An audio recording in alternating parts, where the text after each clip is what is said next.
Ерефія планує до 9 травня завершити перегрупування та розгортання військ. Російське командування продовжує процес оперативного розгортання і перегрупування на фронті, а також у прикордонні біля України.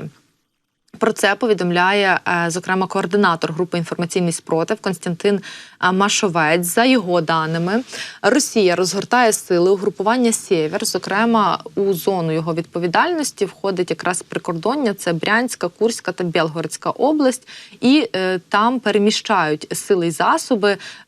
Треба так само розуміти, що новосформовані. Всього зазначається, що перекидають до 14 ешелонів у райони зосередження, зокрема, в Курській області. Ну і командування «Сєвєр» планує завершити їхнє переміщення і оперативне розгортання в період до 7-8 травня. Наразі вже розгорнуті сили у 3 російських прикордонних областях. Ну і, власне, сили «Сєвєр» нараховують трохи менше, аніж 50 тисяч російських військовослужбовців. Це фактично те угрупування, яке зараз сконцентроване вздовж українського прикордоння, якщо ми говоримо про Чернігівську, Сумську і частково Харківську область. Ну, окрім того, експерт зауважує, що ворог продовжує перекидати частини та підрозділи зі складу 76-ї десантно-штурмової дивізії з Оріхівського напрямку на Краматорський, що і вкотре доводить, що росіяни зараз намагаються сконцентруватися саме на сході нашої країни і, як уже заявлялося, вийти на адмінрубежі Донецької області. Ситуація на Донеччині загострилася, зокрема, після такого певного прориву, спершу після захоплення росіянами Авдіївки, а потім, власне, прориву нашої оборони у районі Очеретиного.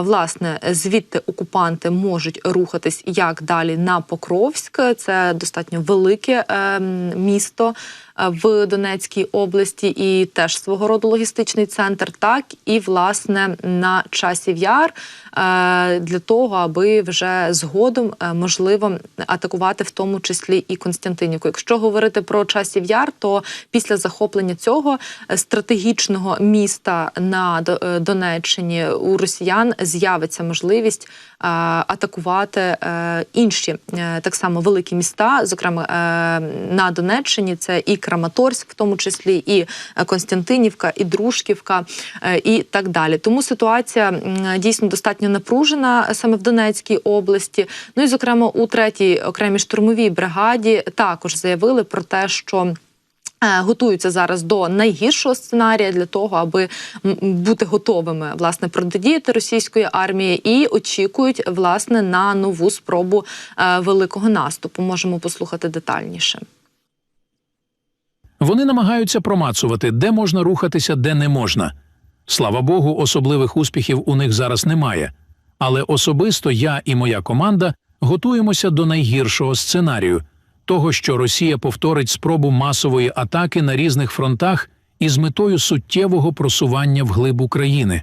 Готуємося до найгіршого сценарію, виходимо з максимальних можливостей ворога, а не з найвірогідніших його дій.